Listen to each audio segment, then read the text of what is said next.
Assalamualaikum warahmatullahi wabarakatuh.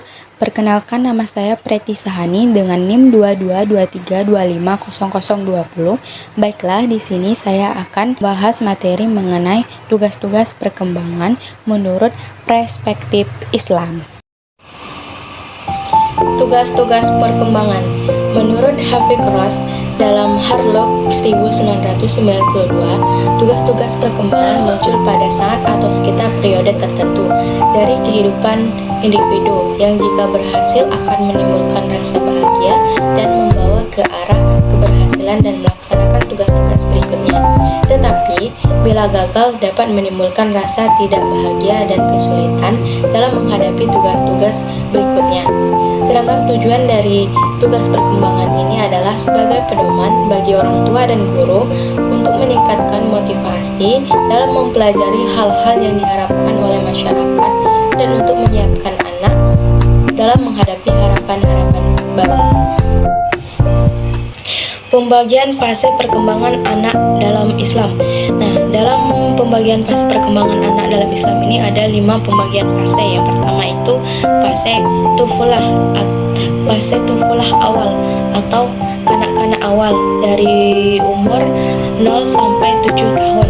Kemudian fase ini terdiri dari fase asobi, yaitu fase menyusui dari usia 0 sampai 2 tahun atau disebut dengan masa golden egg atau masa keemasan. Kemudian yang kedua itu fase tufulah, yaitu fase awal atau kanak-kanak awal, yakni usia 2 sampai 7 tahun. Kemudian yang ketiga itu fase tufulah, yakni fase akhir kanak-kanak, yaitu pada usia 7 sampai 14 tahun. Nah, pada fase tufulah awal ini merupakan momentum yang sangat penting lantaran janin setelah memasuki fase barunya di dunia yang asing baginya. Kemudian pengaruh eksternal mulai bersinggungan dengannya berupa nutrisi, interaksi orang, dan jenis pendekatan pada sang bayi. Dalam tafsir Maragi diterangkan bahwa hikmah menyusui ialah agar kepentingan bayi benar-benar diperhatikan. Air susu adalah makanan utama bagi anak bayi pada umur seperti ini, dan ia juga sangat memerlukan perawatan yang seksama dan tidak mungkin dilakukan orang lain kecuali ibunya sendiri. Sebagaimana telah dijelaskan di dalam Al-Quran secara jelas menyebutkan dalam surah Al-Baqarah ayat 233 tentang anjuran menyusui hingga 2 tahun. Di dalam ayat tersebut Allah berfirman yang artinya, dan para ibu hendaklah menyusukan anak-anak mereka dan tahun penuh, yaitu bagi siapa yang ingin menyempurnakan penyusuan. Kemudian fase yang kedua itu fase pratamyis atau kanak-kanak dari usia 2 sampai 7 tahun. Nah, pada fase ini diambil dari rentangan usia yang disebut Nabi bahwa ajarilah anakmu untuk menjalankan sholat pada usia 7 tahun. Juga sabda beliau yang menyatakan bahwa usia 7 tahun pertama seorang anak adalah layaknya raja. Sedangkan Al-Quran memberi batas 2 tahun untuk masa menyusui. Jadi dari hadis Nabi dapat dipahami bahwa masa pratamyiz itu sampai 7 tahun.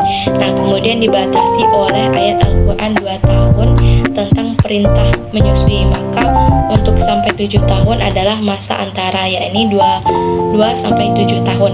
Itulah yang disebut dengan masa kanak-kanak. Sebagaimana dijelaskan dalam hadis Sunan Abu Daud, diceritakan Muhammad bin Isa, yakni bin Turbah, Ibrahim bin Sa'ad dari Abdul Malik bin Rabi bin Sabrah. Dari ayahnya, dari kakeknya, dia berkata, Nabi SAW bersabda, suruhlah anak-anak untuk mengerjakan sholat apabila telah berumur 7 tahun, dan pukullah dia karena meninggalkannya apabila telah berumur 10 tahun.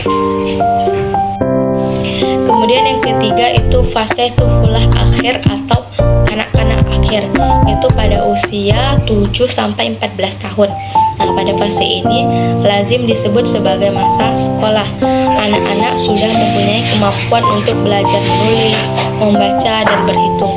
Jean Piaget menyebutkan masa ini dengan fase operasi konkret dari umur 7 sampai 11 tahun dan operasi formal dari 11 tahun sampai 15 tahun. Pada zaman Khalifah Abbasiyah, negara membatasi usia wajib belajar bagi anak-anak minimal 7 tahun karena pembelajaran membaca dan menulis pada anak kurang dari usia tersebut dianggap dapat melemahkan jasmani dan akal mereka. Di sini artinya betapa fase perkembangan anak sangat penting diperhatikan sebagai acuan didaktis. Yang keempat, fase tamyiz atau mampu membedakan, itu pada umur 7 sampai 10 tahun.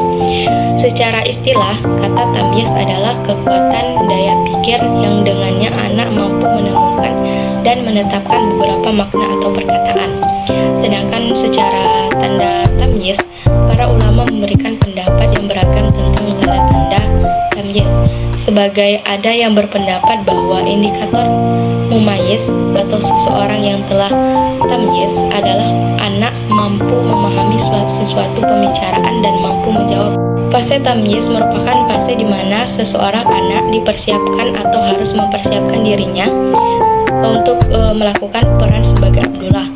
Sebagai hamba Allah, anak perlu memahami siapa Allah Subhanahu wa Ta'ala melalui tauhid dan bagaimana aturan-aturan Allah berlaku di atas bumi ini demi menjaga keberlangsungan hidup manusia. Fase ini sesungguhnya dimaksudkan agar manusia siap menjalankan tugas-tugasnya sebagai manusia tatkala manusia telah menjadi manusia dewasa yang terbebani hukum taklif. Kemudian yang kelima, fase murahakoh, yaitu pada usia 10 sampai 14 tahun yang disebut dengan masa remaja.